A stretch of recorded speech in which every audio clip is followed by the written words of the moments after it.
Advisory Committee's June 2021 meeting. My name is Mike Mulligan. I am the chair of the committee.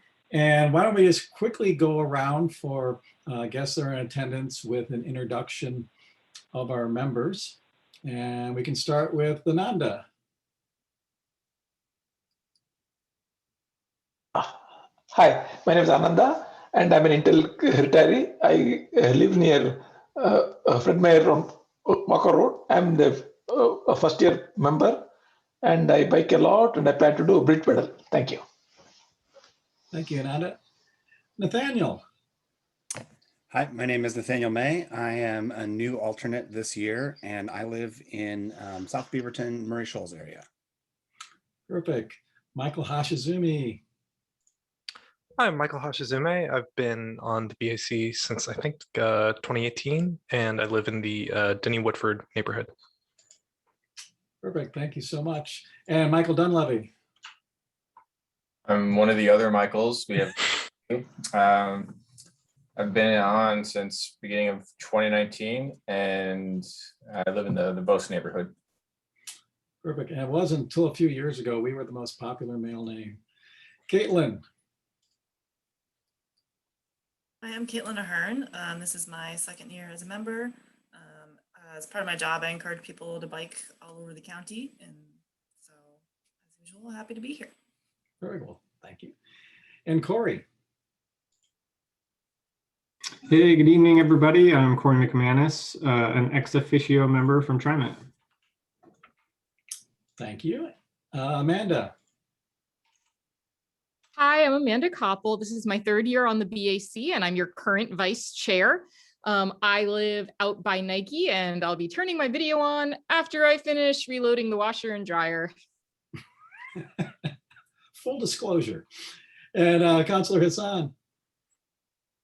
Hey everyone, it's Councilor Hasan. I live in the Fred Meyer Walker Road, Five Oaks, Triple Creek area. I am a little under the weather, so at some point I might just turn off my camera to take a mini nap and still be here. That's perfect. Cara, are you going to share your little news with everybody? Yeah, here, we'll get it on record. Cara Lerwick, I live in central Beaverton, and this is Quinn, the newest attendee of the Bike Advisory Committee. Aww. 2 weeks old as of today. Future elected official.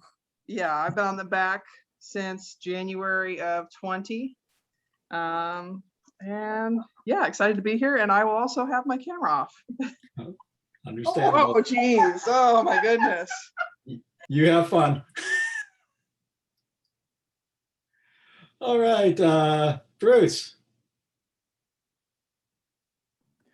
I'm Bruce Barbarash from the Tualatin Hills Park and Rec District, and I manage the Nature and Trails program there. And I'll be talking to you a little bit more later on. So thanks for having me. Thank you for coming. Linda. Hi, my name's Linda Felden. I am with Beaverton Safe Routes to School, the Beaverton School District. Terrific. Well, welcome again. And Leah.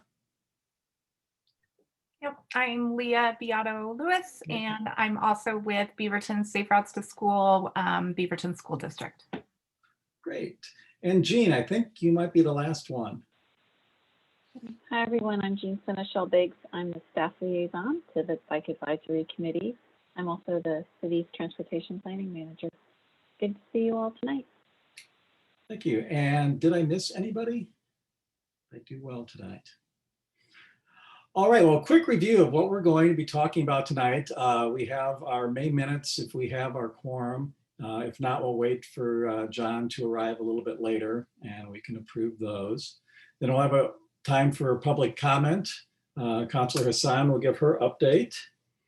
We finally have the bylaws update back from the city lawyer, so we can look at those and give approval. Then we have a good update from Washington County with Shelley Oylear. As Bruce said, he's here with an update from THPRD. We want to take a look at the annual report that we provided to council in 2019 so we can start getting some ideas of what we'd like to present for 2021, looking later towards the fall for that report. So you have a little time to start coalescing ideas. Jean will have a city update for us. Then we'll have time for any member comments or announcements, and we will try to have everybody off Zoom by 8:30. So Jean, do we have enough members for? I think we have a quorum. I Quorum think you now? guys Okay. can approve the minutes without John.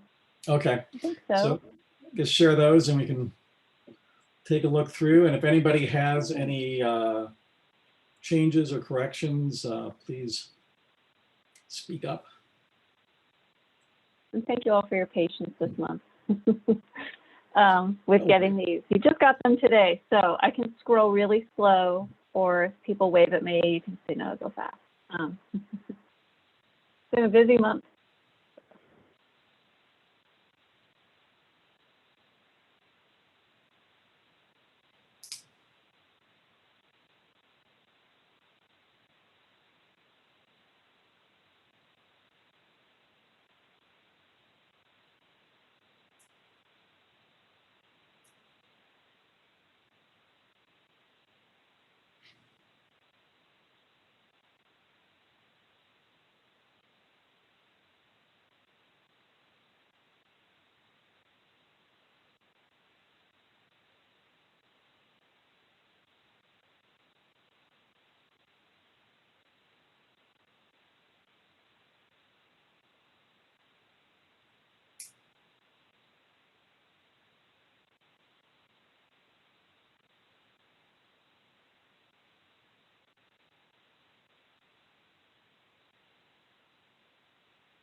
We talked about a lot of things last month. It was a full meeting. Everything's looking great to me.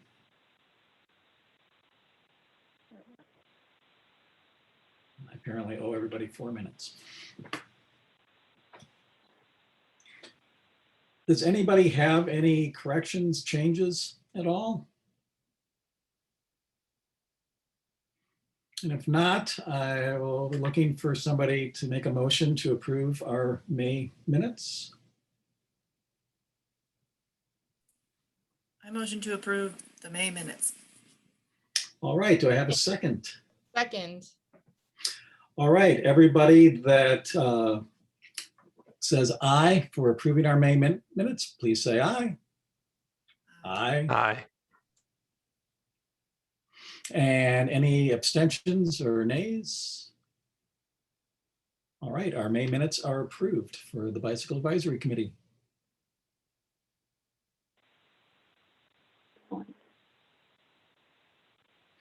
And that brings us to our public comment. And I think Jean, you said we have a guest. Yeah, there's something in the chat. Let's take a look. Oh, that's right. There's something in the comment from Ian. I can read this out loud. So it says, Ian saying, for the public comment, I just wanted to share a comment about the meetings format. With the pandemic situation improving and restrictions starting to be lifted, I just want to express my hope that the city will continue to allow remote viewing and live participation of committee meetings in the future. As someone who does not work a typical 9-to-5 job, I know that I would not be able to attend these meetings as frequently if they were not held virtually. I know that everyone is feeling the Zoom fatigue, but I hope that the city will consider maintaining some form of remote participation going forward. Okay, thanks for sharing that, Ian. I can respond a little bit. Mike, maybe do you want to respond? And maybe even Councilor Hasan. Yeah, I think that's great input. And I think we've learned a lot with technology. So if that's something that the city is able to incorporate into committee meetings, particularly when we're getting back to being on City Hall in the conference room, if that's something that's available, I think that would be neat to be able to include. Mm-hmm.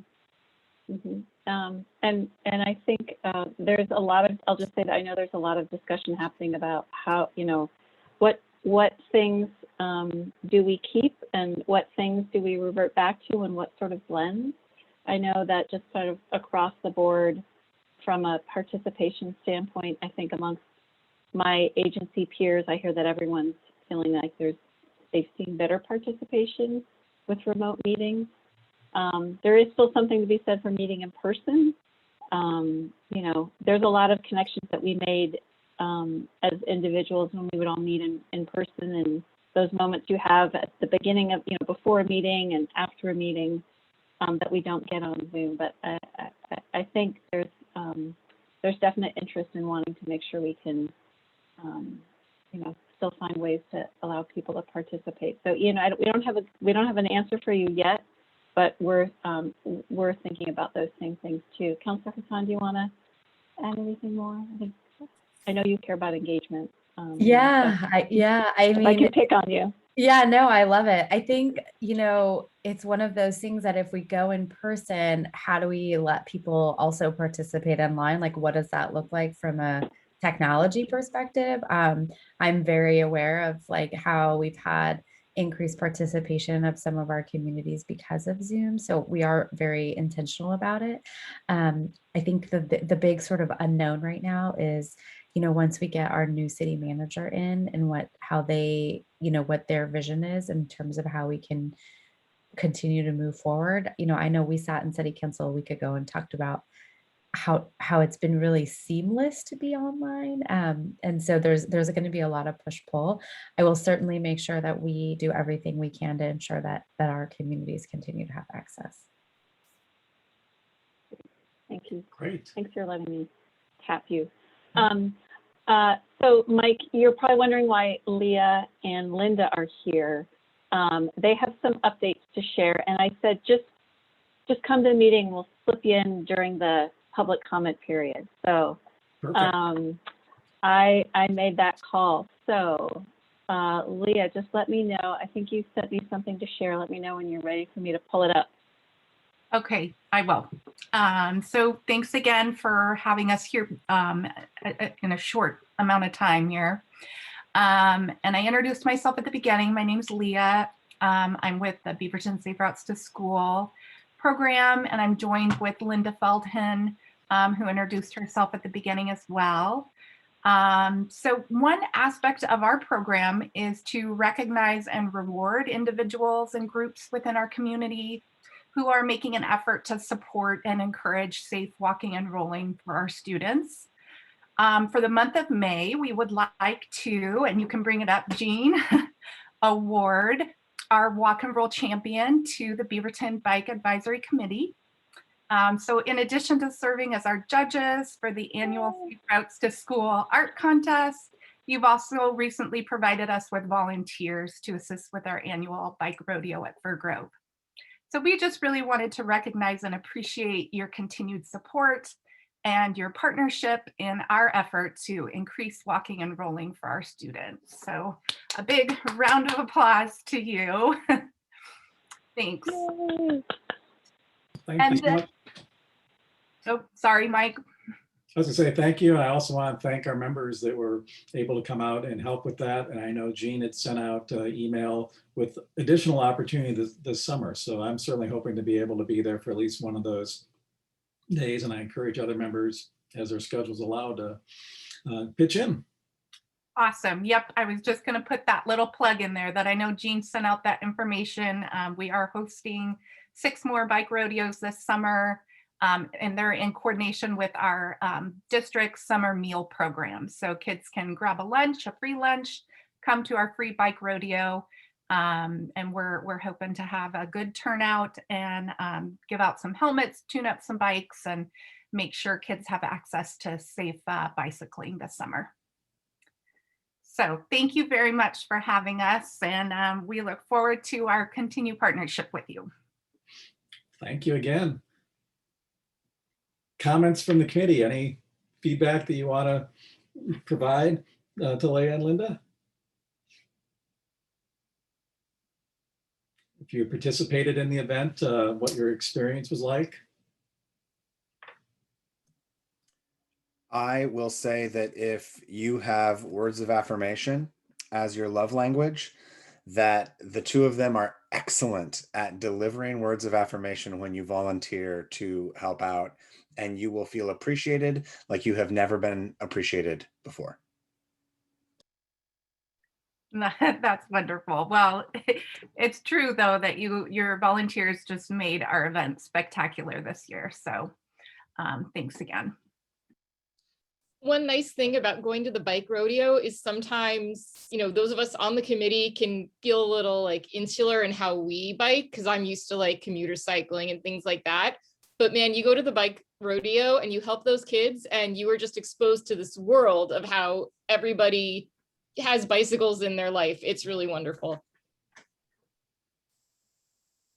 And I imagine it also connects you back with the joy of when you first start riding a bike as a kid. So I look forward to being out there this summer, and definitely will carve out time to be able to come and help. And as we move forward and start working on our report and thinking about things that we can be doing as a committee as we start to come out of the pandemic, certainly want to have you back and how we can be helping further with the program and making bigger connections with the Beaverton School District.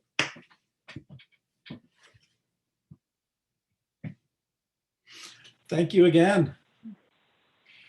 Thank you. And feel free to hang out. So for Councilor Hasan, I know you're not feeling well, so let's let you get on board, and then if you need to take a little break. Thank you. Duly excused. I don't actually have a ton to share. We got through the budget, which was really exciting. It was a lot of meetings, about 15 hours of budget committee meetings that we had over the course of 3 days. And for the most part, the budget was kind of a status quo budget in the sense that we're in this transition right now, and we're not necessarily in a place to make a ton of change. And, you know, even council hasn't really had a time to sit down and come up with our own priorities in a really intentional manner. And we do not have a full council. So we still have a 7th person that we need to hopefully find. And the next election is on September 21st. The most important and most exciting news is that we have selected a city manager. If you've seen the press, it's Jen or Jenny. She will be joining us from Tracy, California.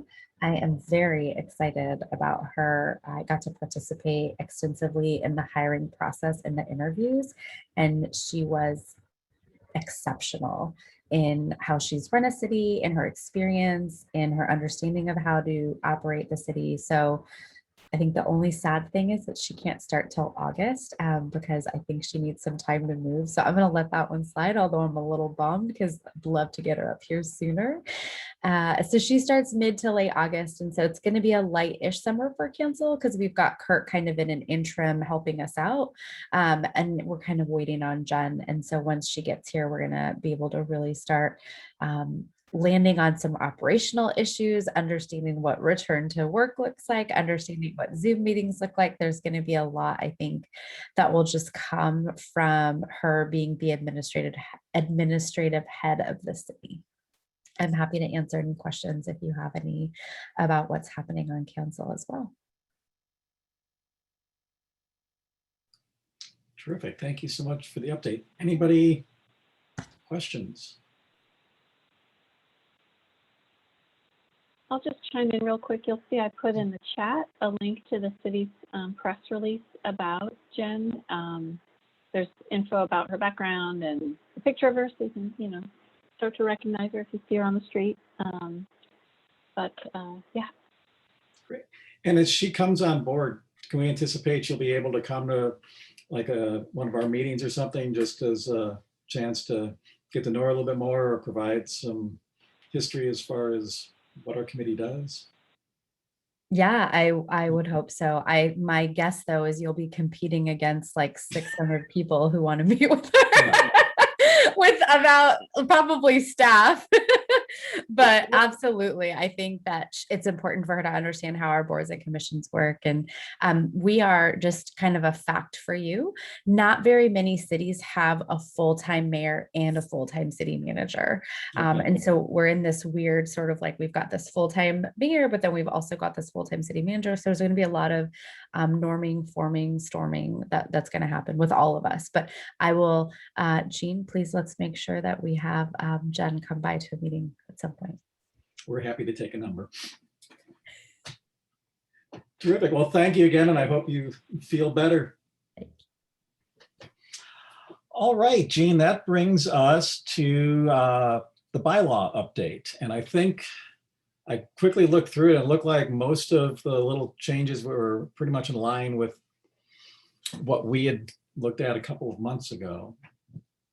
I guess we can bring that up and review. It's somewhere on the desktop. Oh, yeah, hold on. It's somewhere here. Here we go. I think I found it. I have a lot of windows open for you all. Okay, did I find the right thing? Yes. All right. You all saw an earlier version of this. We had some edits to it. It then went to our city attorney's office, and Grace, who is our attorney, who also does the orientation. So those of you who recently did an orientation, you saw Grace on a Zoom. She made just a few revisions. She kind of moved some things around from where we had them because she really wanted to make things sort of fit in line with how the other boards and commissions have their bylaws. This reflects, I think, some new, got the right sections of the code where the Bike Advisory Committee falls within. It's a pretty simple document, but our key edit in all of this was the when we get to the part about electing officers. Right. That it used to say in the first meeting of a new year in January, you will vote for officers. And we've decided, we've seen in 2 years' time how it's just that first meeting is just not enough for new members to know how to vote with confidence, and not everyone knows each other yet. So this gives you all some flexibility for when you can to make that vote. That was the key thing. But your purpose is still the same. That hasn't changed. And it's just there's a little bit of cleanup. I'm going to scroll up again around who are the members, and the 9 full members, the 2 ex officio members, the alternate members that we have. So just kind of how everything got sort of placed. But everything else is still pretty much the same. Yeah. Describes the meetings, how you guys run your meetings. Talks about the liaison roles that staff play and council member plays. Talks about how you amend bylaws. So it's a good sign of bylaws. Yeah. Any questions on this?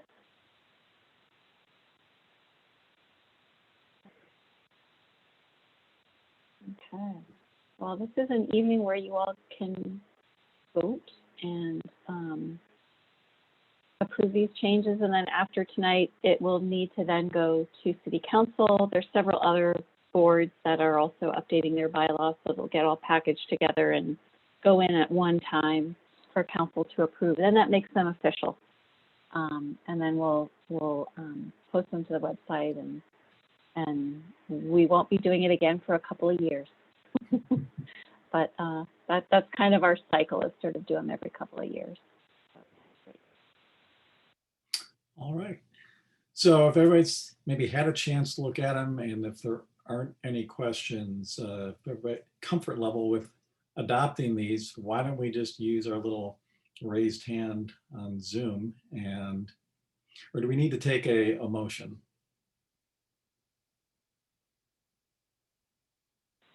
Yes, you should have a motion. Okay, So first move, then vote. Move, discuss, vote. I am looking for a motion to approve the new bylaws for the Bicycle Advisory Committee. So somebody want to say aye or raise their little hand? Okay, I move to approve. Okay, a second. Okay, Michael Dunleving and Ananda both seconded it. All right, let's now do the little hands for approving these new bylaws. Everybody's. All right, looks like we are approved. Any nays?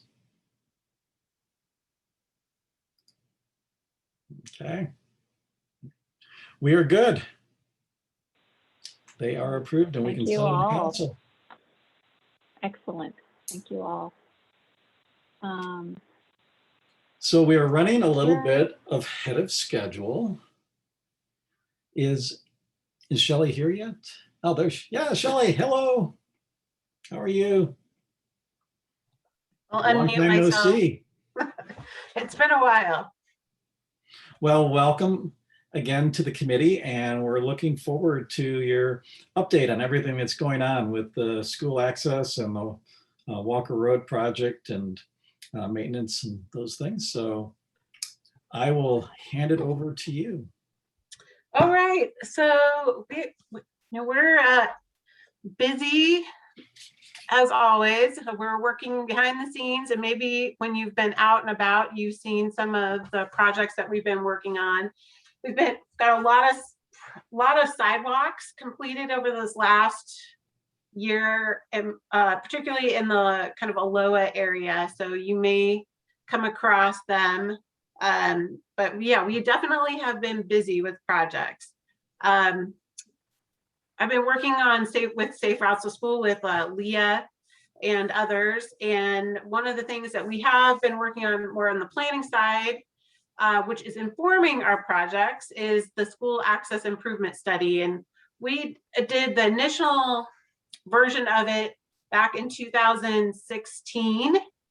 And it was time for an update, and it's been kind of slow in coming, but we are working on, we have a draft together that would update projects. And the school access improvement study is a document where we identify public schools in the county, and this year we've expanded it to think schools that are not only in the urban unincorporated county, but also the cities. And we've identified projects around each school, improvement projects around each school that could really have a benefit to families and students traveling to that school. And we're very focused to make sure that there is just not any improvement project that's within a one mile radius of the school, but they're very specific to having a benefit for students traveling to school and their families. So this is what's really exciting, is that we're expanding it to include a lot more schools, where our goal is after next year to include all the schools in the county and each of the cities, all the urban schools. And so we can identify, have a one-stop kind of shop for all the school improvements needed in the county. And I want to say part of the really fun part of this update is seeing all the projects that we've completed and being able to cross them off the list. It's been really exciting. Having that list has been a great catalyst for investment in biking and ped improvements, particularly those that will benefit access to school. And I think that having it has been a great resource when questions are asked, and seeing where benefits to school, transit, access to parks all intersect as well. So it's been really great to be able to see a lot of these projects and them being used, and seeing the school districts be able to eliminate a bus that they used to have to provide at one location, and instead have to add more crossing guards because there's more kids walking to school. So that's been really great, and we're really looking forward. We got the draft update. I just saw the version of it, so we're going to be ready to put it up online as soon as I get a few more edits back from a few of our additional from our partners, a few minor edits, and we'll get it up there. And our goal is to do updates to it annually. So as new projects are identified and other projects are completed, we will refresh those lists that are connected to each individual school as they complete school safe routes to school action plans, or other changes happen over time, changes in traffic patterns and development patterns change the way that kids sometimes get to and from school. So that's exciting. And I will make sure I get a link out to you guys when that's up and ready. And we're hoping to also have it, right now it will be more of like online as a PDF kind of flip document, but we're looking at making it up and providing it as an interactive GIS map with the maps embedded in it, so that it can be a little bit more interactive and let you kind of wander around the area to see where things overlap as well. So that's exciting. The second thing that I wanted to share, and I'll see if I can I'll put it into the chat, a little graphic, is some updates. I know one of the things that you guys are always interested is updates on the never-ending Walker Road projects that never end. It feels like that way, at least. Here we go.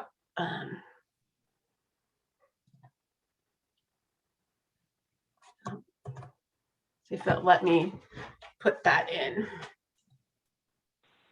Shelley, if you want to, you can share your screen if you've got the graphic open. Yeah, this isn't like, Zoom just only lets you chat. Oh, okay. I thought I like could type words. Okay. Yeah. I'll share that. See if you can see it. Can you see the? It came up. That works. Okay, great. So there are lots of projects that that have been completed and are in the process of being completed. I got this, I think earlier this year in January or February, I got this graphic. So it's probably, we could probably provide some more additional updates even to this in a few months. But the whole corridor, Walker corridor, is really slated to have upgrades, and they've been on multiple lists, major street improvement projects, and then other development related investments in the area.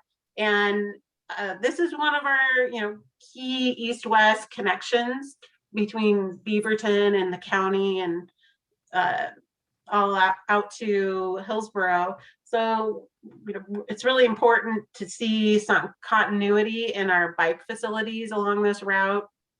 And it's been a long trek getting here with all these improvements, but they are coming. And if you're out and about, you see that Jenkins is almost finished, the one in yellow here. The next section that's going to be worked on is going to be I think it's F here, is the Walker Roads Phase 3. It's 173rd to 185th. It's kind of the outer section. That's was pretty straightforward. So it's going first to construction. And then I've just been seeing the final plans that are for E here, which is the Walker Road, Murray Boulevard, up to, it includes the intersection that connects to Parkway there, where there will be a signal. And there are lots of, with that intersection project, there's lots of innovative, I want to say some innovative bike treatments and facilities that are going to be going in, some bike detection. Because there is it's really hard for bikes to make a left. If you're traveling westbound on Walker Road to take a left to go south on Murray, we've provided a connection through the neighborhood starting at Parkway, south on 139 through the neighborhood. There'll be an opening, a widened opening. There's currently an opening in the sound wall along Murray Boulevard that comes out somewhat near the Nike main entrance, and we're widening that opening and providing a connection, like a two-way bike connection. So there'll be a really nice alternative for users instead of trying to make a left turn from Walker to Murray Boulevard through there. So we're hoping to see how that works. Some of it's new, what we're seeing, what we're designing, but I'm excited to see it go in and hopefully get some good use out there. And then after that project will be actually supposed to be starting here, and there's probably construction work out there now, is the Walker Road from Butner D here, just west of Murray, up to 158th, including that intersection. We were hoping to get them to go at the same time, but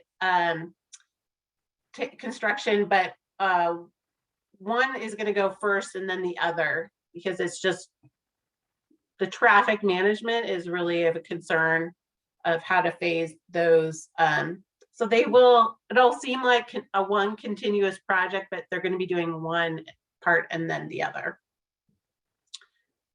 And then we have some others that are slated for some design work, and they're listed as unfunded because they're unfunded for construction, but there is money to do design work, which is going to be started here at the end of the money is available at this next fiscal year, which would be starting in July. So it looks like probably this fall they'll start design work on the section G here, which is Parkway to Cedar Hills Boulevard, and then it kind of works. The way they're looking at it is working to the east from there, G, H, and I for each of the projects. Yeah, so those will definitely start filling in some of the gaps, but it's still a long process ahead. But I wanted to let you know that we are still making progress slowly on the process of getting upgrades on Walker Road. And it just seems like it's taking a long time ever since I started at the county, but it seems like we've been working on Walker Road. So, but there is a pattern or a process and a timeline that's developing for at least design for all these different sections, if not construction. So, is any questions about this? I didn't ask if there was any questions about the school access improvement study either, so. No. Amanda? Something I've noticed as a cautious cyclist / occasional pedestrian going down Walker in that G unit between Murray and Cedar Hills. You've got an intersection at Murray and Walker. You've got an intersection at Cedar Hills and Walker, but then there's nowhere in between the two, and it's a really long stretch of road. Is there any thought about putting a pedestrian crossing like halfway down Walker to make it easier to access some of those in between neighborhoods? Yes, definitely. We've actually identified Ecole there. As a potential location, identified a location for a pedestrian crossing. And to be honest, I think if we knew these projects were going to get delayed, we probably would have went ahead and put it in. But part of the reason was like, oh, it's just a couple of years out. We'll wait because we're going to also evaluate whether a full signal might be needed at that location or just a pedestrian crossing. So to be honest, we thought, oh, there's a project coming in a couple of years. Let's not spend the money now if it's going to be replaced in just a few years. But that few years has now changed into 5 years, 6 years, and now it's probably more years out. So I think definitely had I known now back then what I know now, I would have pressed to get it put in right away so that people could been using it. Now I have to make a bigger case because there is design starting for this section, beginning for this section. Whether we can put one in and whether I can find the money to put one in as a temporary is always tricky, but it's possible. We can look at that, but that's definitely, we know that there is a long gap in pedestrian crossings in this location. You know, 139th Parkview, that intersection will be signalized. But yes, there definitely is a need. We have identified it, and I wish we could have put something in a few years ago, because then we wouldn't have the questions that we have now about how do we should we spend the money now to put something in, or should we wait for the project?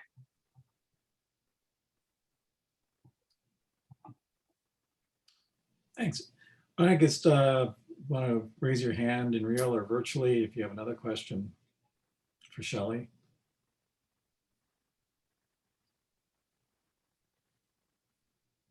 All right. Do you want to touch on the urban road maintenance? Yeah.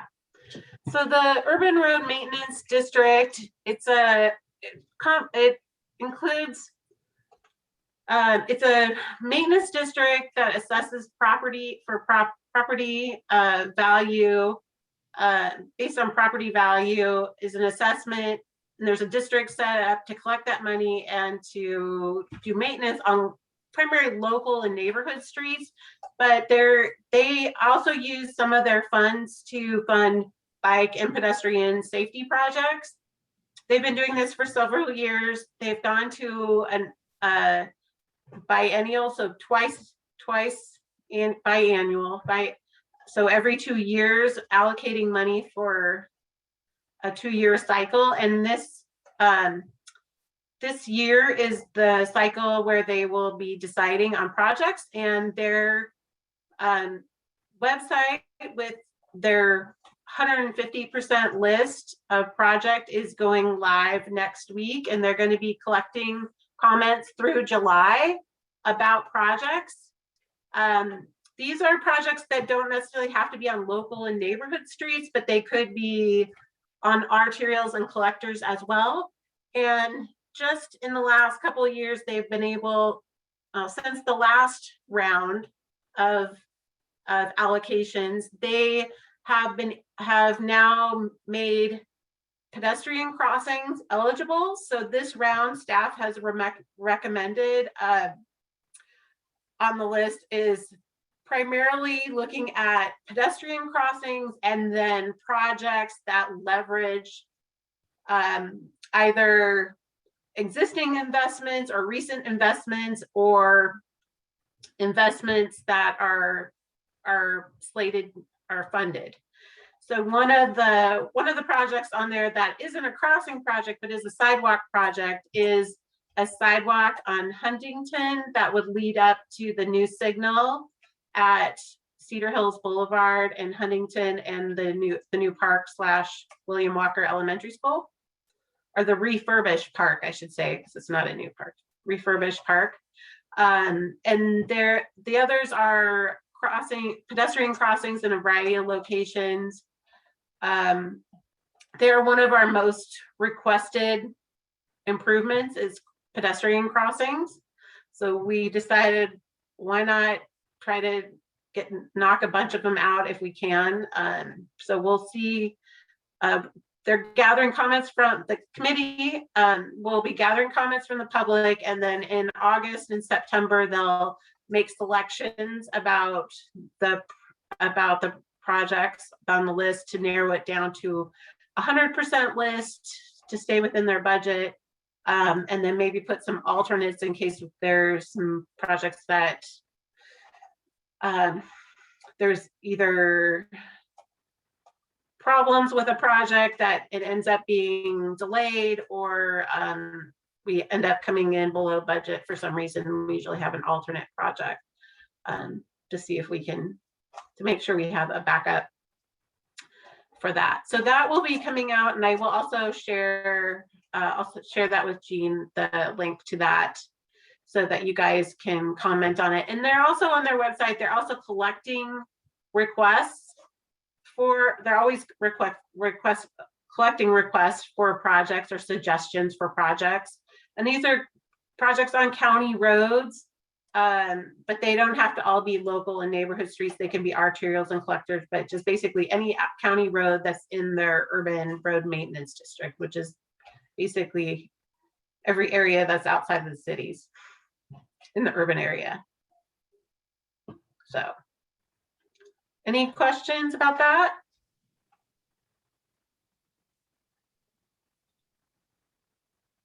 Any other general questions that, or things that are burning that you want to find out about that I can answer?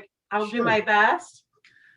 I have a couple of curiosity questions. I'm just curious with the status of Roy Rogers and that project. I know it's continuing to make progress, but I'm just curious if there is an end date in sight, and also with the on-road for bicycles. I know there's some places where there are bike lanes, particularly when we're going northbound now, but it also pinches off. So I'm kind of curious what the final layout's going to look like. Yeah, that has been a struggle. It's been a struggle keeping during construction, keeping all the traffic control coordinated. It's been a big challenge. Just when you think everybody's communicating, then there's a breakdown and you find something's not working again. And so you have to remind everybody how we're supposed to work together. But yes, that project had experienced some delay, but it is moving forward. And what's hard part is that it's hard to sometimes when you go through that corridor to figure out what the county is doing and what development is doing out there, and who's responsible and for what's going on as well. So it is moving forward. I don't think I saw the final completion date for that, but I can check and see if I know that it slid at one point in time, but I didn't see what the new date was. Okay. So I was hoping it would be completed for this summer, but there's still more work to be had. And sometimes we want to move ahead with our project, but it would mean that a development would come along and tear up what we just did. So we often will delay it. So we're not repeating work and creating, tearing up the same area twice. So we're trying to be judicious about that, but also conscious of that we need to get this done. But there's multiple players in it, and it's not very straightforward sometimes. I understand. I was curious.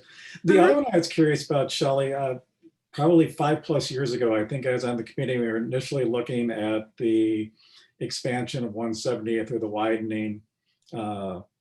And just curious where that stands. And Bruce, you might also have some input, because I know we were looking at the nature park and what might happen there. And I've seen some trees have come down along 170th on just outside the boundary of the nature park. So I'm just curious where that stands. Yeah, so the 170th project is slated for design. Okay. So they are starting design work on it. That was in the last round, but it was only funded for design. So the idea also, which I'm sure Jean has probably mentioned, that the new round of major street improvement program projects they're going to be starting the process. So in that process, they may choose I mean, logically, they would choose to fund it the project that was only funded for design in the first and a previous MISTIP group of projects for design for construction if they were first design only selected for design, but it's not guaranteed, but usually that's what happens, and it might have only been funded for design, but in the next round it'll be funded for construction. So they've decided they're working on that. The one exciting thing is that the Augusta Lane Bridge, which was sort of part of the project that runs along Augusta Lane by Beaver Acres, is under construction. I think it's like almost done. Last time I went through there, they were busy. Maybe Bruce has any insight on that, but that's going to be really exciting. We're also going to be signing a neighborhood bikeway through that area to direct people there. I'm not sure about the trees along 170th, whether that was part of, like, sounds like maybe Bruce knows more about that as part of some tree maintenance program that they have, but it is definitely moving forward. That section of 170th in Farmington is going to be redone, that intersection, and we're looking at some improvements, definitely some improvements for bike and pedestrian at that location. And then there will also be a pedestrian signal on 170th at Florence, which is just to the north of Farmington. That is going in. Great. There. And sidewalks at the same time, sidewalks and a crossing. So a lot of stuff is happening on 170th in that area that's pending. Great, I appreciate that.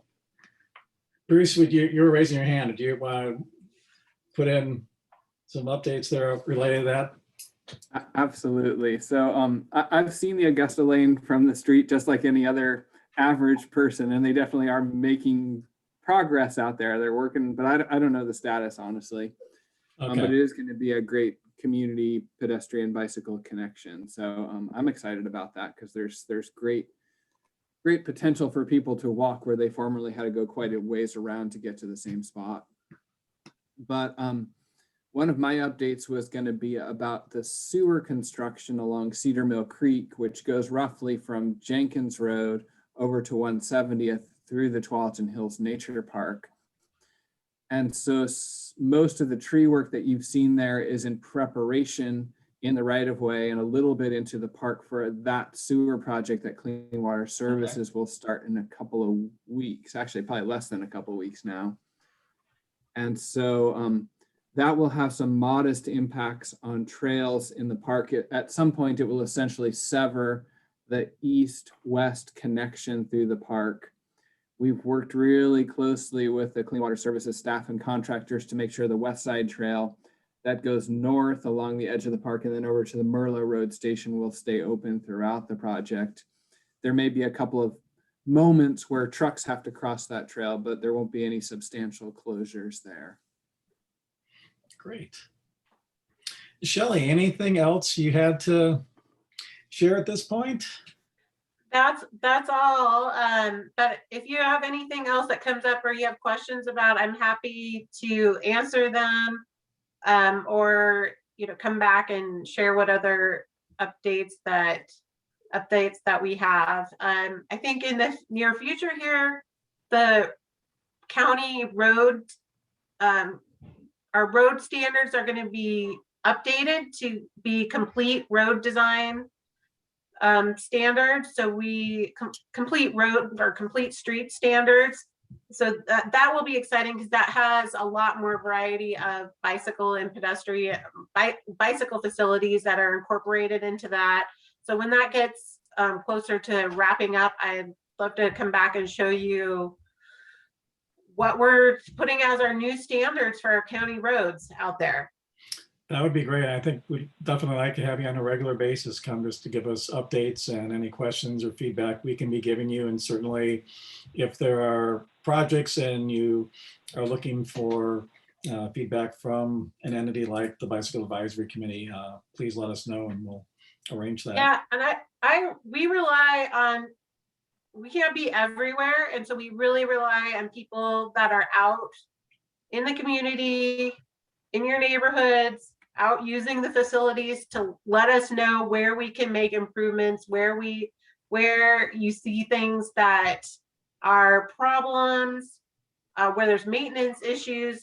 You know, feel free to email them to me, go to WC Roads, because we can't be everywhere, so we really rely on citizens.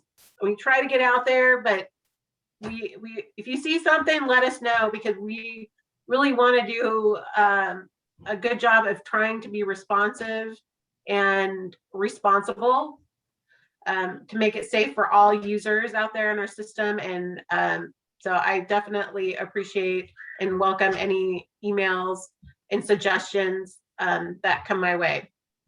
All right, we will do that. Thanks again. Feel free to stay on if you'd like to participate further in the meeting, make any comments.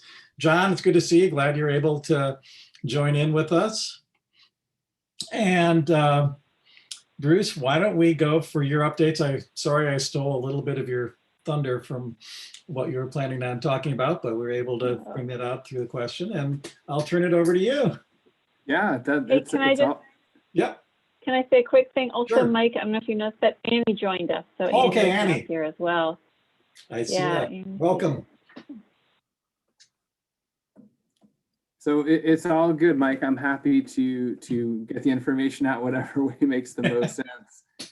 I know you've seen a couple of other Tualatin Hills folks since I've last been here. So I'm not going to update you about anything they talked about. That was my original intention when I checked in a couple months ago about coming to see you. And then everyone else is like, no, I want to come. I want to come. So they're excited about the projects. I think we're all a little bit starved for human contact. So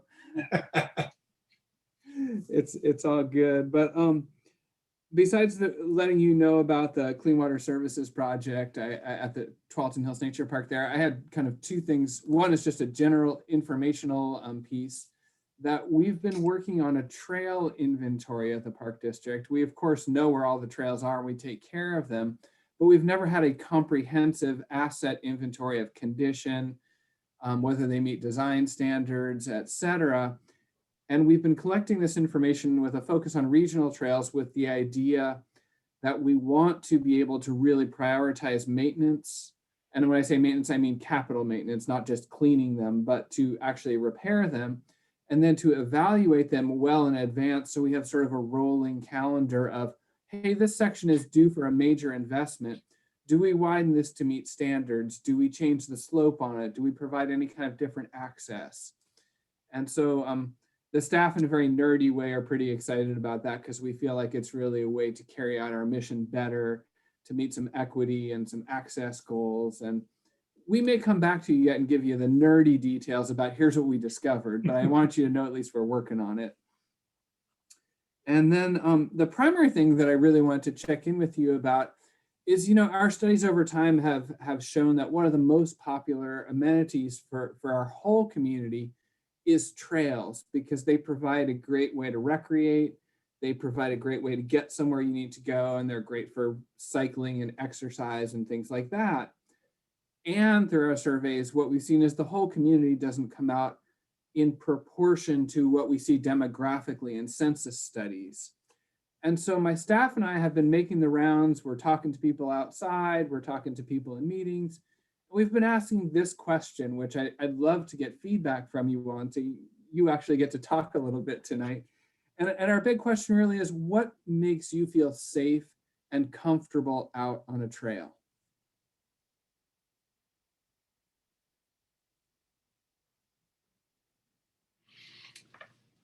Well, let's open it up.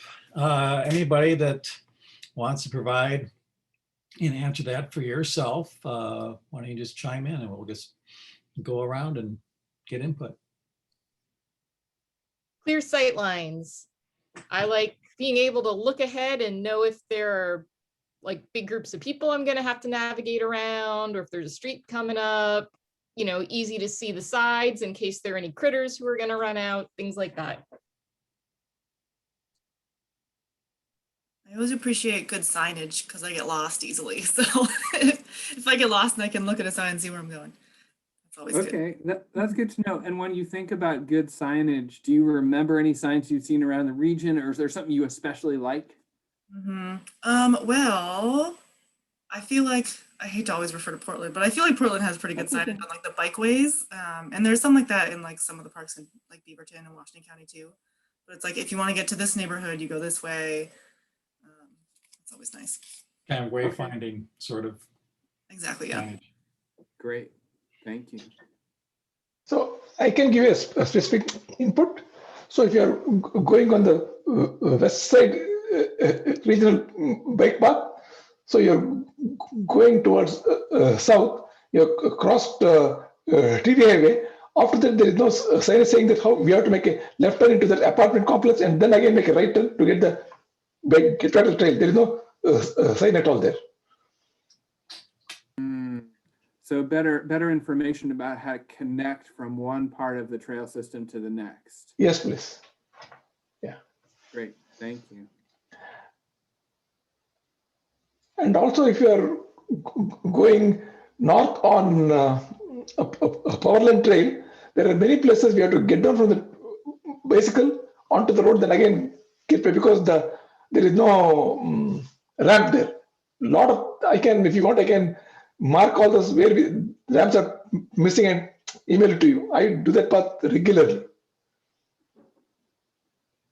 Would you like me to do that? Okay, I'll do it and send it to Jane.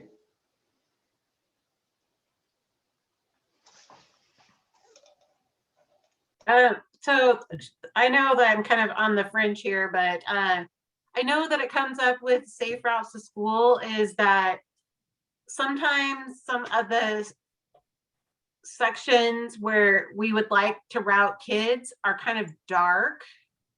Either the time that kids go to school, it's dark on some, and we'd like to route kids on trails, but people feel like it's too dark for kids to walk through some areas safely, whether it's, overhead coverage, the coverage, the tree coverage or whatever from vegetation, or it's just dark because some of these connections to make it to certain places. So I know lighting on trails is a big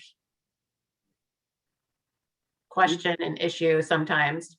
Yeah, and that's probably a huge discussion outside of this. I mean, there's a big cost element, and then there's sort of a past practice element. I know that's something our board is interested in considering. But to follow up, Shelley, maybe a little bit, I have a note about lighting, period. But when you talk about vegetation, and this is a question for everyone here, really, some people simply aren't comfortable with overhead vegetation, which is harder to control. And we've heard loud and clear, generally people want good sight lines. I guess the question I have is vegetation on either side of the trail a benefit to you? For example, some people have said, we want shade. And some people have said, no, that's just creepy. I'm afraid someone's going to jump out of the bushes. Do you all have feelings you want to share about that? I like trees and vegetation and stuff personally. That's just me. Shade is always appreciated too when it's hot out. Yeah, shade is a major asset, I think, for a lot of facilities. I can sort of understand like the fear of like, oh, what's lurking back there, but I think trees are a tremendous asset to our parks and trails. I would just add in is just as far as having the regular trimming and stuff like that, because that's where I've sometimes seen issues on trails is when, particularly in spring, you get overgrowth and now it's impinging on it and occasionally been smacked in the face because I'm not paying attention. Yeah, that's a great point. Not trying to open a can of worms here, Bruce, but as a frequent rider of the trails, and in particular, some of the trails downtown, like the Springwater Corridor, I'm starting to see homeless people on Tualatin Hills Park trails, and I don't want to see the same thing happen you know, on the power line trail, for example, specifically, as we're seeing up and down the Springwater Corridor Trail. And we are starting to see some homeless people camping out in the woods there where power line crosses Teal and in other areas. So we need to stay on top of that. John, can you repeat? You said you saw a camp at which location? We've seen campers periodically at where the power line trail crosses Southwest Teal in the Murrayville. Oh, Teal, gotcha. Okay. Yeah, that is a real concern, and we try to be proactive about managing that. Anytime that you do see campers on Park District property, we have a park patrol number, and we'd love for you to give a call to them, and they can come out and evaluate the situation and make sure that folks are complying with Park District rules. So thank you. Yeah. Do you have that number? Yeah, just to support what Caitlin said earlier, which was spot on, some better signage. And like that number that you just mentioned, that ought to be on the billboards that are along that trail. Okay. I'll be sure through Jean that you get the phone number to the whole group here.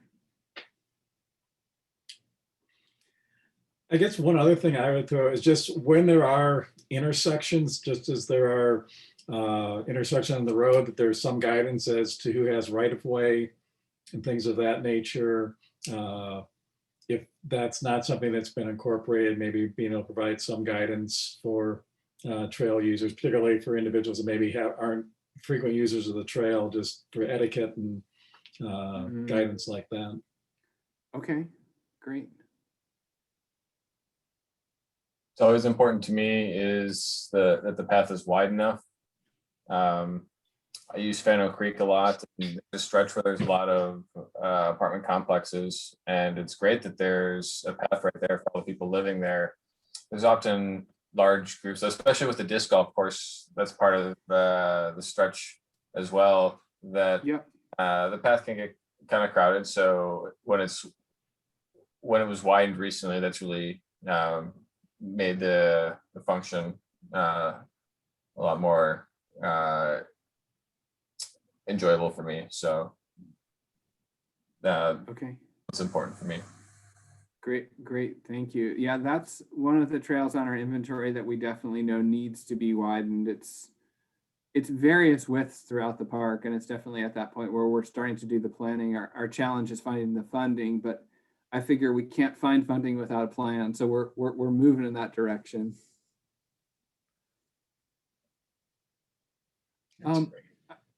Go ahead, Michael. Oh, I was just going to ask for any other feedback from board members. Any other thoughts? More sort of a I hate to do this, but more sort of a comment on than a question, I guess. But I recently saw the completed project at Fano Creek on Denny, which I used to use daily for years, and was very impressed to see what THPRD had done there. So just hats off to the team there. Thank you. Yeah, that was 8 years in the making by the time we had the idea and we got partners and we did the habitat work and we got the funding. But that shows you what the trails all should look like as far as width. And Michael's referring to the Fano Creek Trail just south of Denny Road. There was a new bridge and a re-meandered creek and a lot of vegetation planted and some, I would say, some improved sightlines and kind of user interface there. Yeah, there were many fall and winter days where I'd bike through standing water on the trail there, and it looks like that's been really vastly improved. So I hope so. Seems great. Yeah. Thank you. So I'm going to ask one more kind of tougher question, because I'm guessing most of you use the trails. Do you know folks who say, I won't come out to those trails? And if you do you know what some of their concerns are?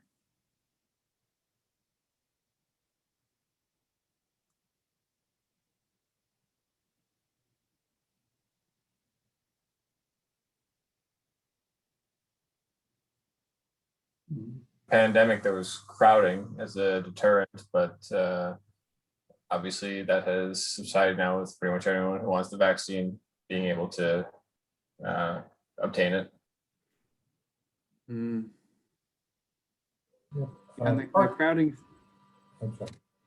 The crowding is interesting because we have electronic trail counters, and we saw at most trails at least double the normal number of users, sometimes more.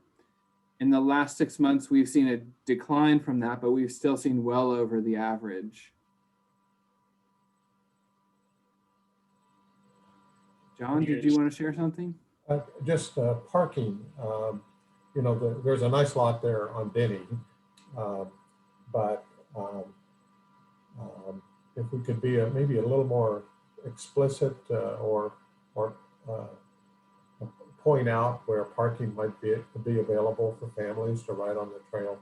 I know the family across the street, there's 3 children, and they it's like, where do I park?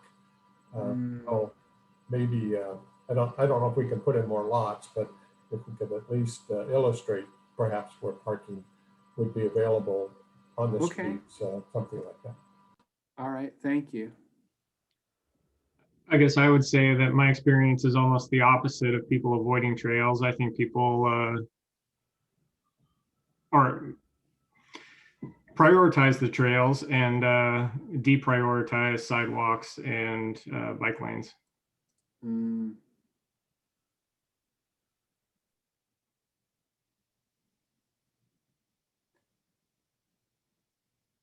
I think that I hear too that some people, like bicyclists, will avoid the trails because they are crowded. So yeah, I think it goes back to the width. Is there enough width? Or if somebody's jogging, you know, is there another alternative where I don't have to mix with bicycles or dogs, like soft surface running trails?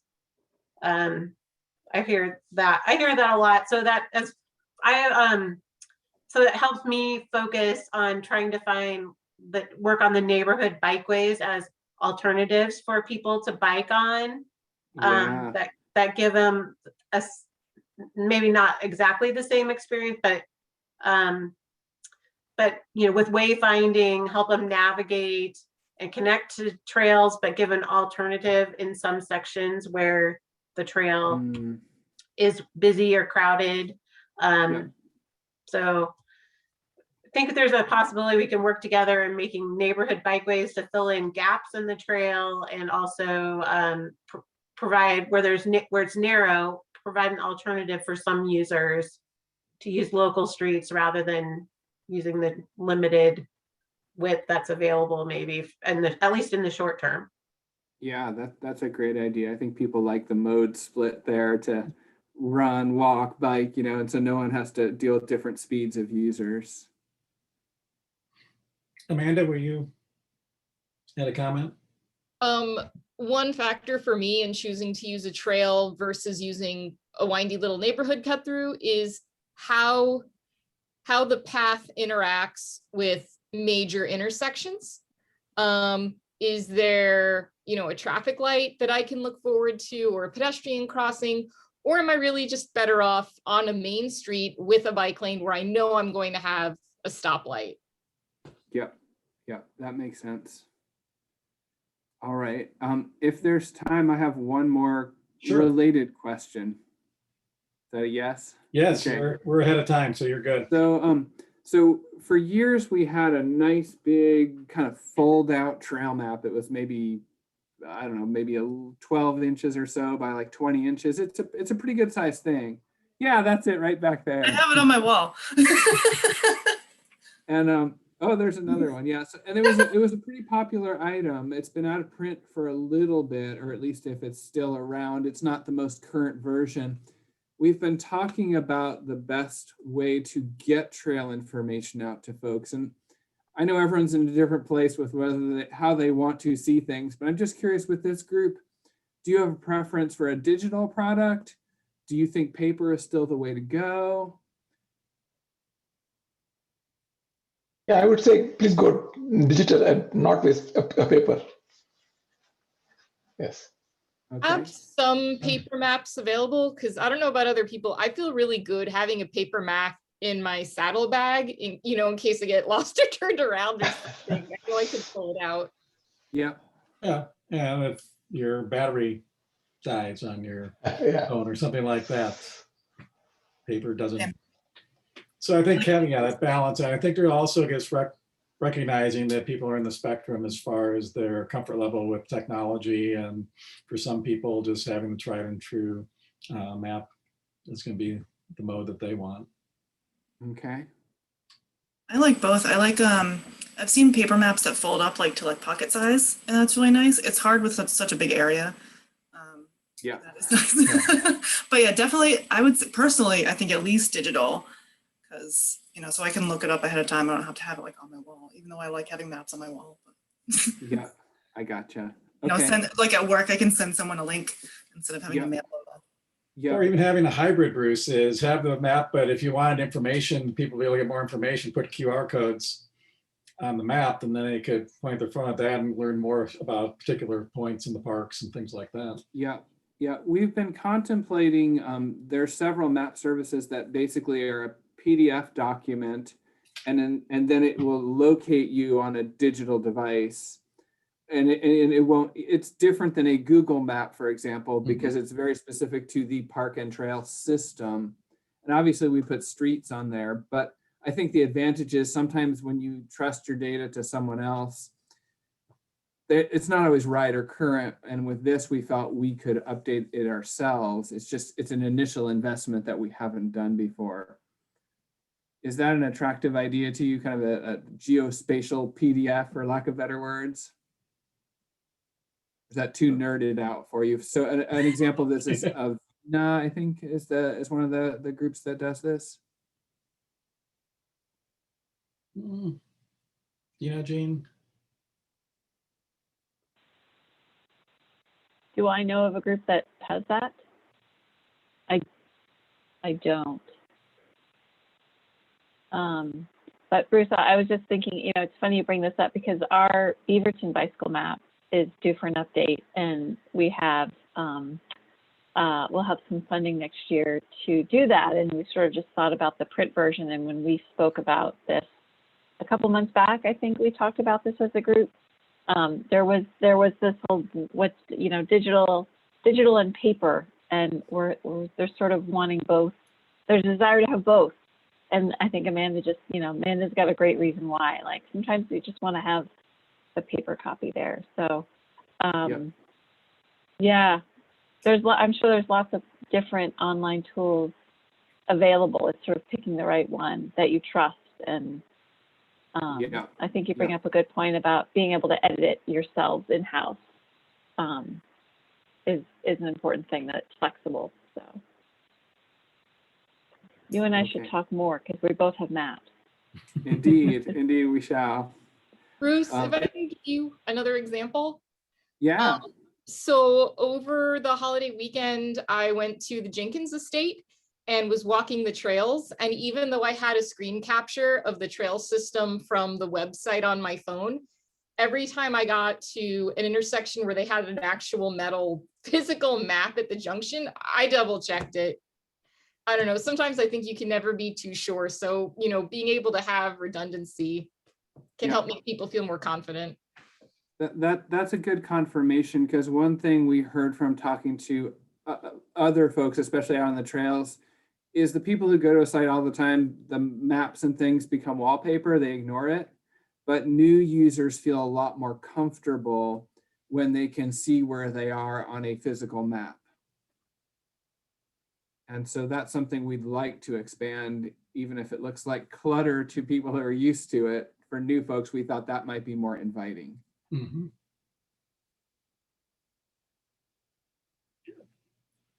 Great. Any other comments, feedbacks for Bruce? And then I have one quick question to follow up after everyone else has a chance.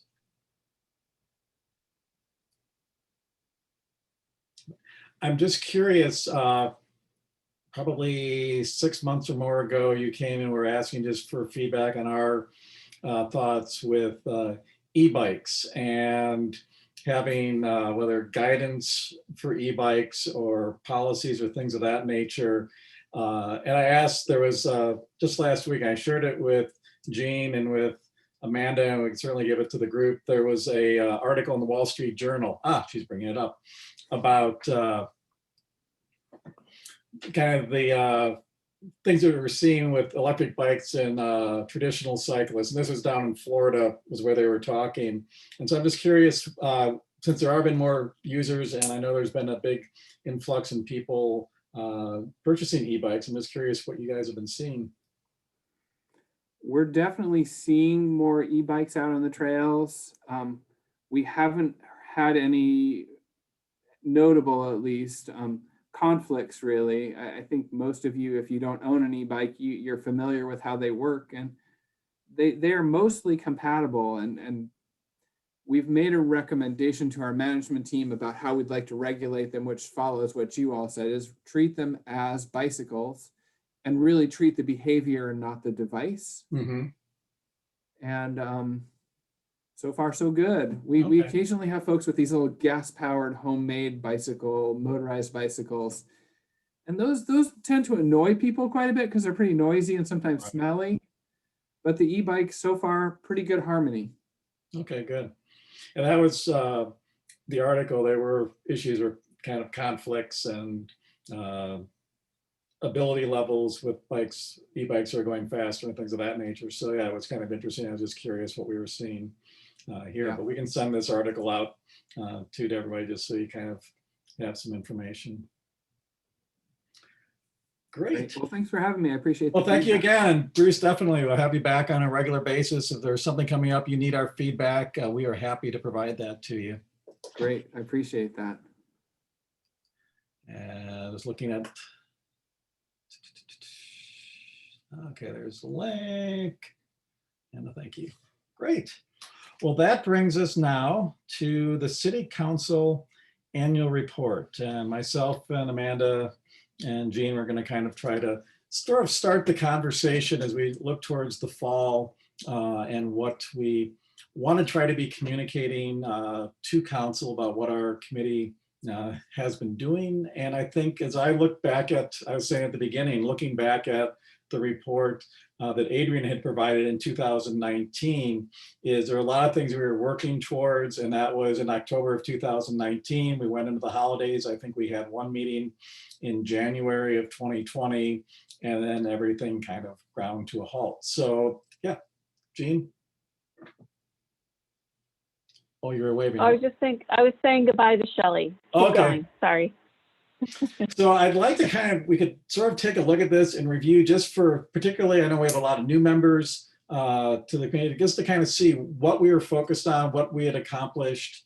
But it also is really kind of a good roadmap to things that we can focus on, because a lot of what was presented was what we had seen from our application to the League of American Bicyclists and our receiving, again, being noted as a silver bike-friendly community. And there was a lot of information there on what you could work towards to being a gold community. So that's something, particularly as we start to come out of the pandemic, hopefully, and we're going to be able to be having more outreach, things that we might be focusing on. So probably, Jean, we could maybe share and just kind of go through that, just to give a little bit of, and Amanda and Jean, just jump in at any point of things that we want to point out along with this.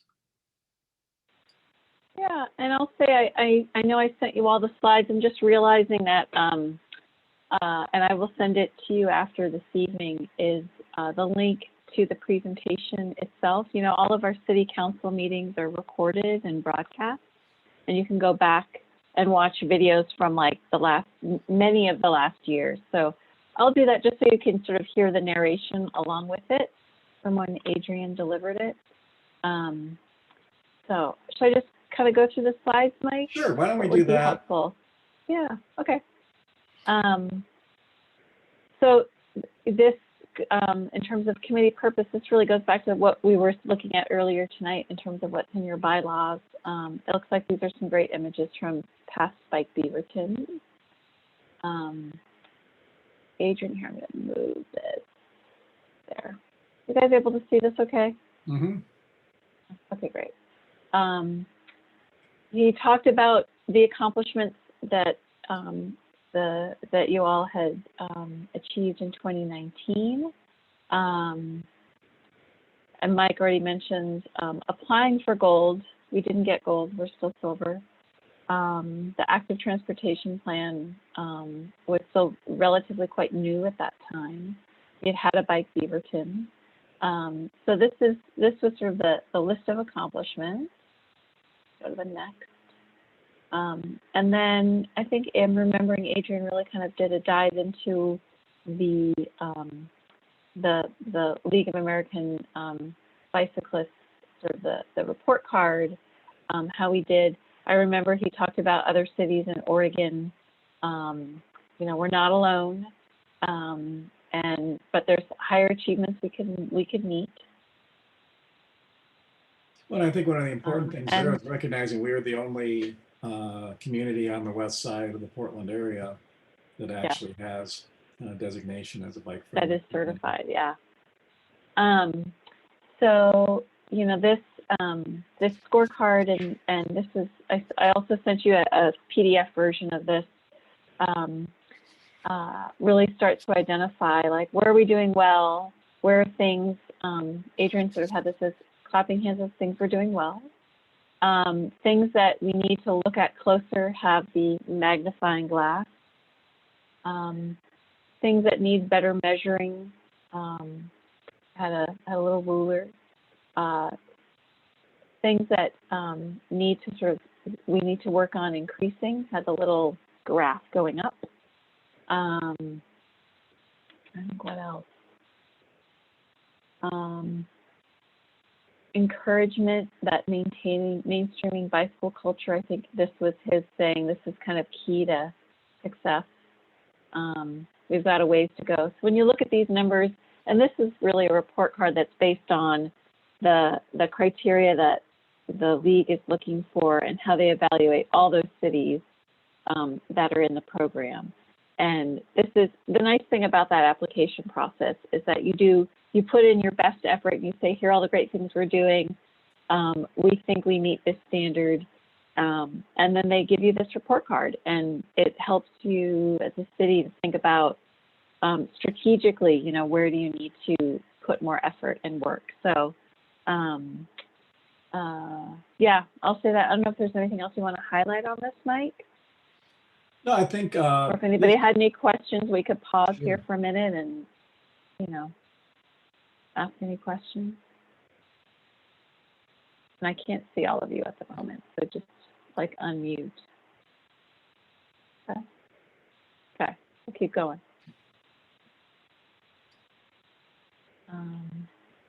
We had talked about our key steps to gold. This was also feedback from the league.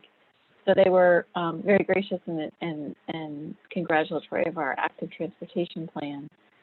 They talked more about bike safety education and safe routes. I think in the past 2 years, with additional funding that we have, City of Beaverton and Metro and Washington County have all contributed. I know that we can say that we are doing better on the safe routes side of things. The fact that we have Leah and Linda both as staff, and the outreach that they're doing has been phenomenal. So I think there's some improvement there. We've talked about, for you as a group, about bicycle education and how that might be an area for all of you that do some volunteer work. And then this last one about developing a bicycle count program. They're really fans of automated bicycle counters. So that's something to think about in the future for Beaverton. And anything else you want to touch on here, Mike? Just thinking with Bruce mentioning that they have automated counting on the trails, that may be a source that we haven't previously gotten that information. Yeah, we'd have to go back and look. Yes, I noted that he said that as well. I didn't know that they have automatic counters, so that's great. And then the scorecard, I think, again, talks about encouragement. Adrian highlighted the why we ride, and I don't know, Mike, if you want to explain what that is to folks. And but also the actually, key of education and the key of increasing our commuter ridership. Those are sort of three things I think he highlighted. So, Mike. right, and I actually like Michael Dunleavy, if you if you wanted to chime in, because the Why We Ride was Michael's idea and really brought it to committee or to our group and breathed life into it, and we were able to start working on it at the 2019 Bike Beaverton. So maybe Michael, if you want to speak a bit to it, that would be great. Yeah, so the picture there is me and Jemai at the 2019 Bike Beaverton, interviewing a family and just discussing what they like about biking and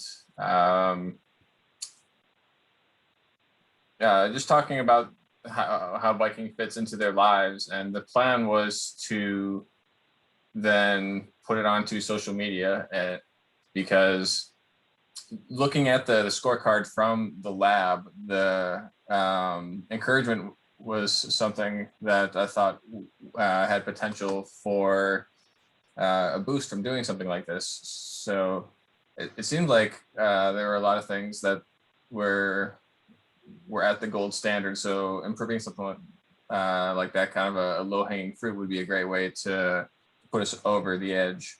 So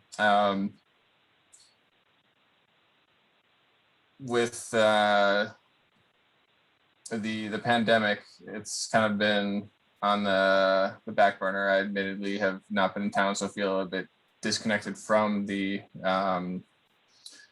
bike community. And unfortunately, I won't be able to attend any of the rodeos. I won't be back in town until September or so. But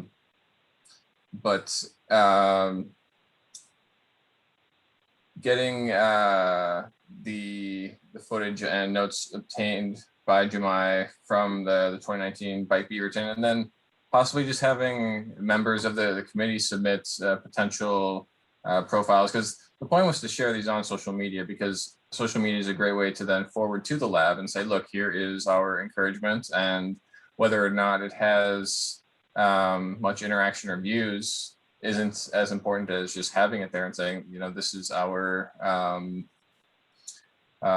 first step. So I mean, I'd be willing to create a profile and submit to the city to then have shared on social media if other members are willing to in the meanwhile. And then as Bike Beaverton and the rodeos commence, there's a possibility for other interviews and potential profiles to be created in that setting. So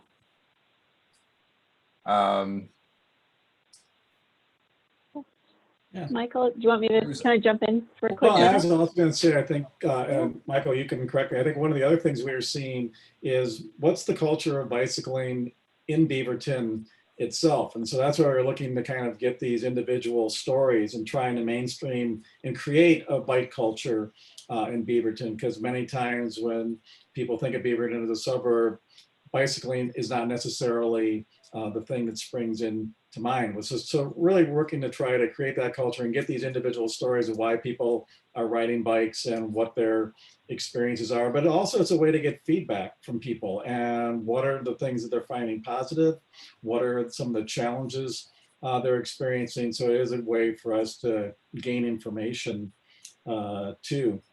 So, and Jean, you have others?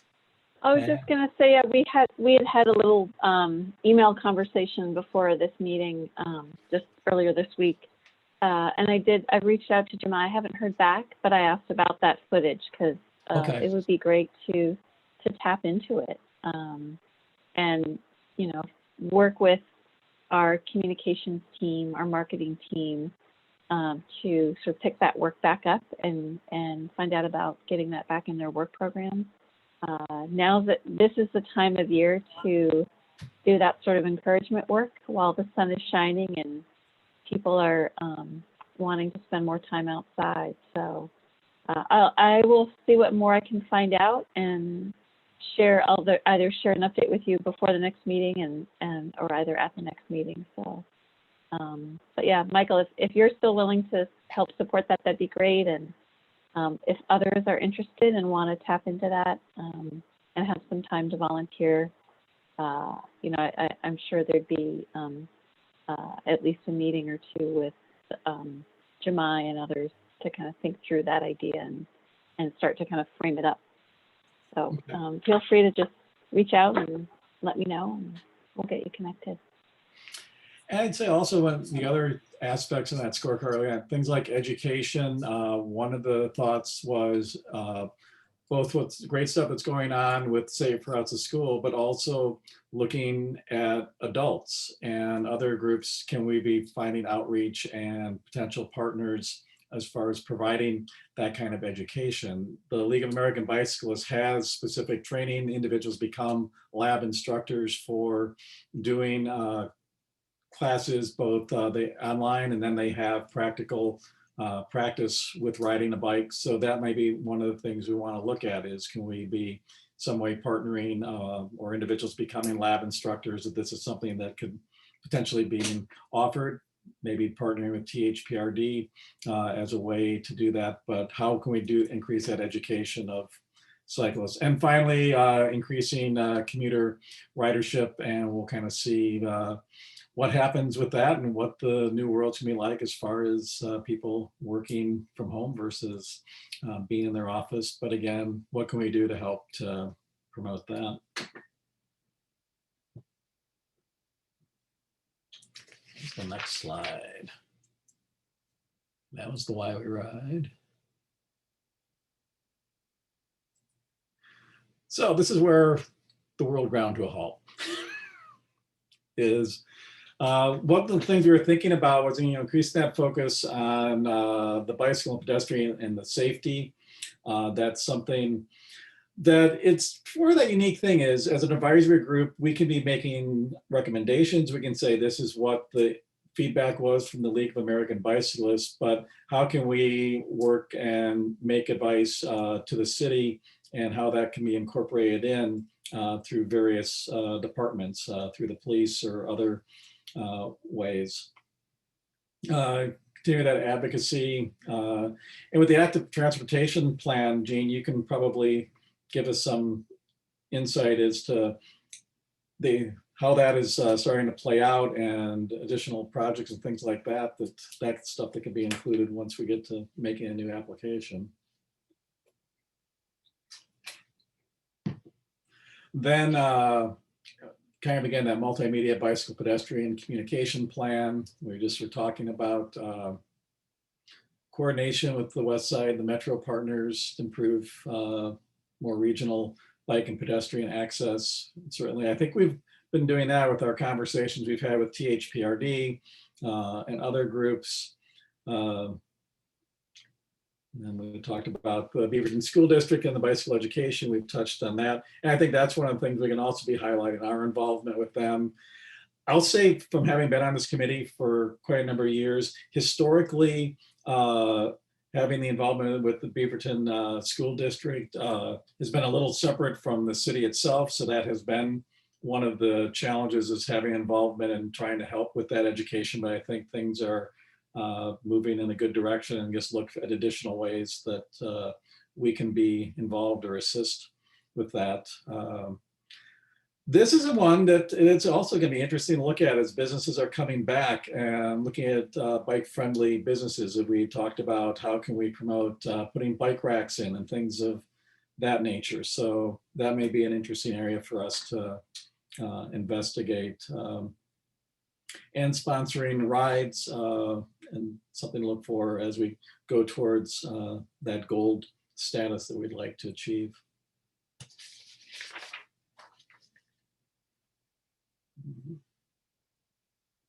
So yeah, this is just to the board what we for their feedback and their involvement, their support, and how they can assist us.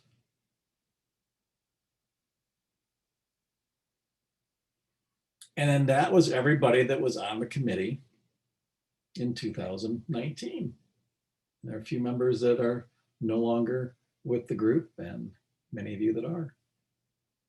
And we'll have to come up with a picture and bring a wide angle lens so we can have social distance and a photo of the advisory committee. I can get a Zoom picture of you all if you want it. It's Councilor Hasan. Okay. I should probably clean up my office a little bit more before we do that, but.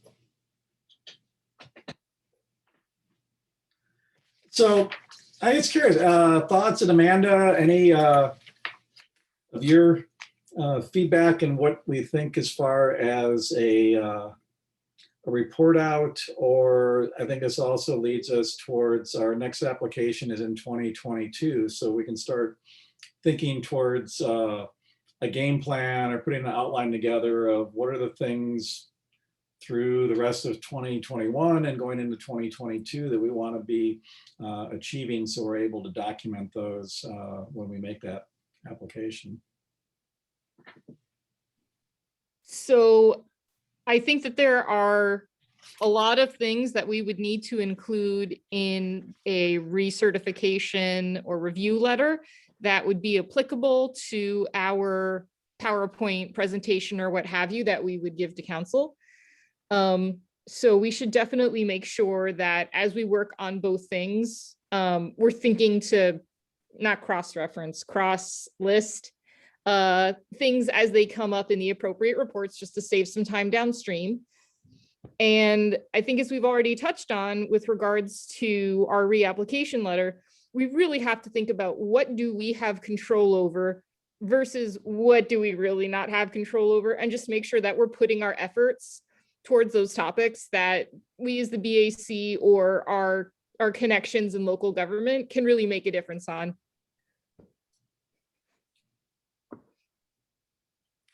And if you didn't get a chance to look at, I know Jean had attached it, but the little summary, one-page summary sheet that the lab provided to the city, and it had those where we had the little hands and the magnifying glasses thing, that portion. But below that, there also was a list of key steps that they recommended for achieving gold. And I see Jean's pulling it up. But this is a great little, it's sort of a recipe on, here are the things you might want to look at to get gold. And again, I think it's what Amanda was just saying, what are those things that we have control over? So between now and the next meeting, maybe just take some time, look through those. And I think that we can start looking at some of the things that could drive our efforts as a committee. I think things like adopting a complete streets policy, that's something that certainly we can encourage, but that's at the council, higher government level. Although it's interesting to hear from Shelley that that's something Washington County is moving towards adopting that. So maybe that'll be something as a region we start to see occurring. But these bicycle education opportunities, these are low-hanging fruit, the things that we can do, boots on the ground, and helping to coordinate or helping to volunteer for and documenting with that. Can we speak with the Beaverton Police and just with law enforcement and just trying to get feedback or providing, get understanding what they're doing, but also encouraging them as far as an education program. So there's some things like that, just take a look at and start thinking about for our next meeting. Mike? Yeah, John. So I've looked at that data before and the scorecard, and it's very interesting, and it kind of correlates with something that's been nagging at me for a while. A lot of our discussion and a lot of our time as a bicycle advisory committee is around trails. And Tualatin Hills Park District, which is terrific, by the way, and that trail system. And I don't think that we're giving enough attention to bicycling in Beaverton on streets. We've got a lot of gaps where bike trails just dead end, and you're kind of left to fend for yourself. I bike all over the place, and sometimes I like to ride on the trails, but if I'm really going somewhere, like to Tigard or to downtown Portland, I'm not on trails, I'm on streets. And I think it would be, wise of this advisory committee to just give more attention to, are we building a good system with street-wise, street-friendly treatments for bicyclists? Yeah, I think that's good feedback. And I think that's something as a committee we can certainly talk about, and recognizing the fiscal restraints and things and the process that goes through for designing and funding and things like that. But are there things that are lower cost or easier to implement, and or just education about that we can provide, and various communications to help people better understand how to utilize the roads, things of that nature. I think that would be a good idea. Other comments or ideas? I think it might be, I think it could be a good opportunity at the presentation to sort of provide council with context about how, specifically in Beaverton, I know, but also sort of nationally, cycling has changed over the pandemic. I remember when Tree was still with the committee, he mentioned that his shop was selling something like 150% year-over-year sales. And it might be sort of good to present that context to council in terms of, helping to inform them about what the environment looks like post-pandemic, and, how Beaverton can fit into that, and, help with all of these maybe new bicycle owners, or people who have got back on the road during the pandemic. So, and I know it's not directly related to our work necessarily, but I think it might be nice to sort of set the table. Yeah, I would agree. And I think one of the things we look at is that idea of creating a culture. And definitely a lot more people have purchased bikes, have gotten the bikes out, and we want them to continue to use the bikes in the new reality. And I'll mention, I saw Tree the other weekend down at River City, and he said, they are continuing to be nuts. They have had the biggest sales years ever. And that was, I think, the thought. It's like, shops went into the pandemic is, what's this going to do to business? And it's actually, they've seen more business than they had previously. So that's great input. Hi, Councilor Hasan. Hello. How are we feeling? We were just brushing my daughter's hair, but we're feeling okay. Well, we were just talking about working on our plan for the council report, and probably some point in the fall. Do you have any insights as to what types of information or format? How would you like to consume information from a committee like ours? Yeah, it's funny. I was like, I should contribute to this conversation. A couple of things I would say is we get presented to a lot. So just kind of keep that in mind. We still want to be presented to, especially by members from our community specifically. So I think just kind of knowing that that's happening. I think a high level view of the work, this is my first year, and I know I'm not the only new councilor, but I mean, y'all get a really awesome opportunity to hear from different of our jurisdictions around what they're doing. I only get insight to that through this. And so talking about your ability to be able to weigh in and provide feedback, I think has been, if I had any type of project that I needed that was roadish or transportation-ish, I'd want to talk to you all before talking to anyone else. Cause there are things that you've brought up in meetings and I'm like, I would never imagine that. So just talking a little bit about the different things that you've been able to influence and touch and talk about. And then I would just say, generally speaking, you're all residents of Beaverton or Washington County, and whether you want to submit public testimony via email or to give public testimony over the phone, there's actually a way to call in and give testimony. You're always welcome, and I encourage you to do that. We really do value what our community members think when it comes to traffic and just making sure that we're better meeting the needs of you all, right? You're the community that lives here. So those are just like my initial thoughts. Okay. I don't know if you have any specific questions or things that you want me to answer. 10, 15 minutes? Yeah, I would say definitely time. I mean, I think it's okay to take time. I think that I'll just say personally, like the reading off the slide is always kind of wonky to me. So if you could, my daughter really wants to say hello. You don't have to read off of the slide.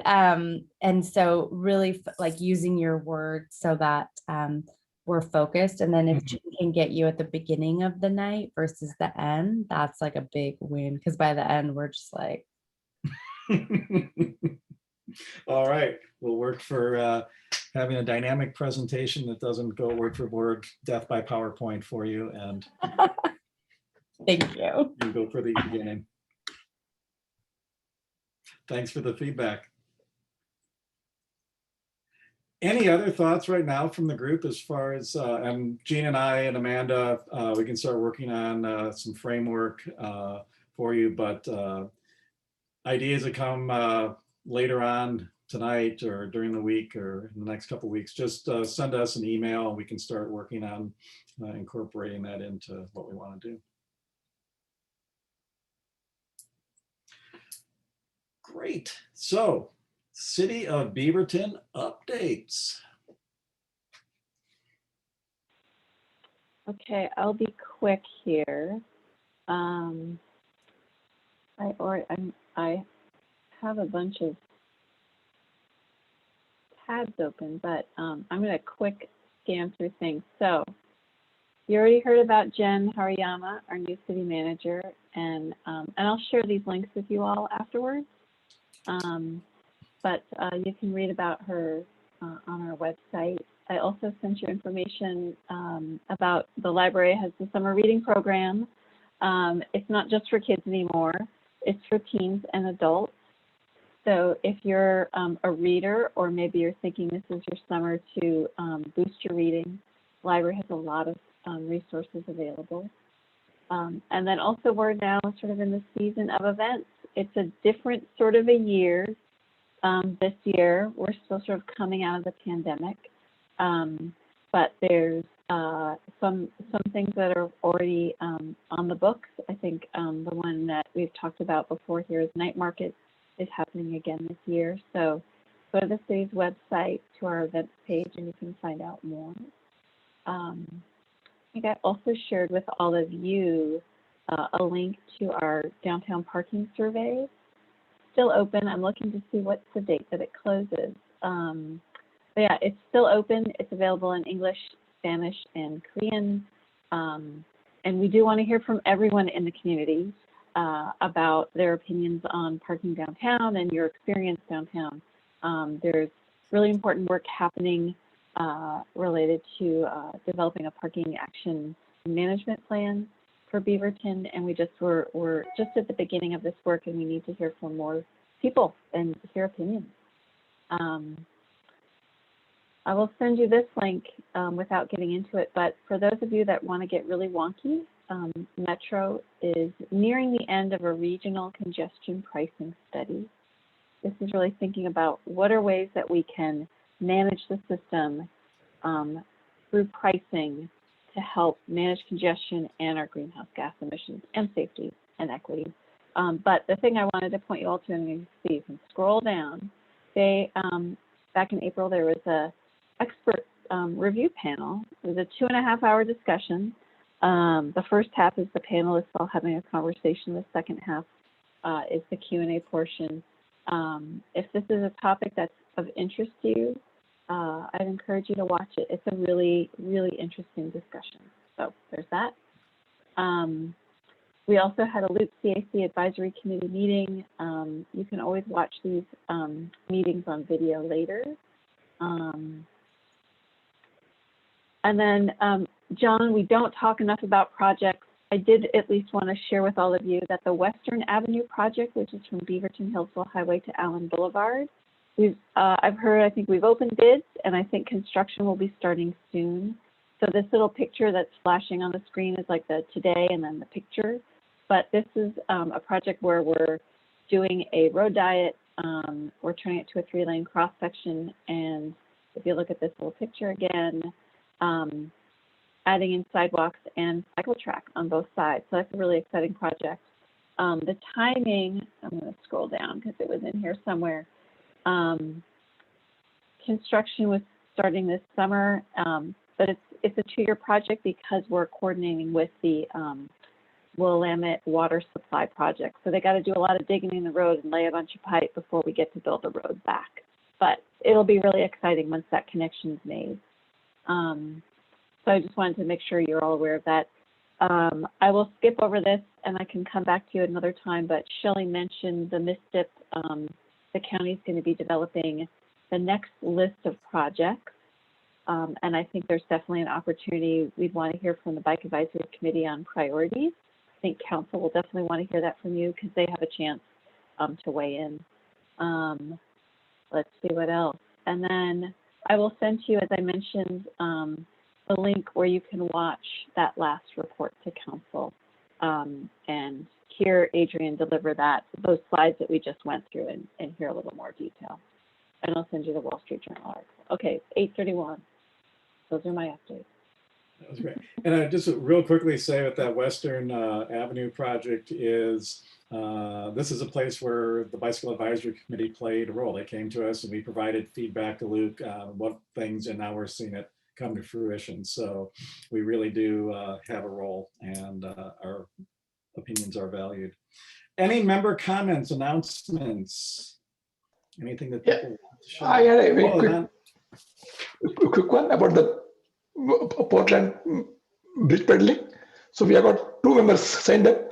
I wish 2 more would sign up, then we can have a team and we can all do the bridge pedal.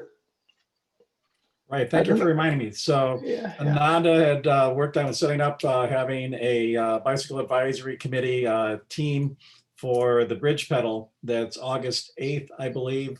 And so there is a sign-up sheet on a Google Docs. So if you're in town, it is a fun event. If you've never done it, there are multiple options as far as routes. So take a look at that.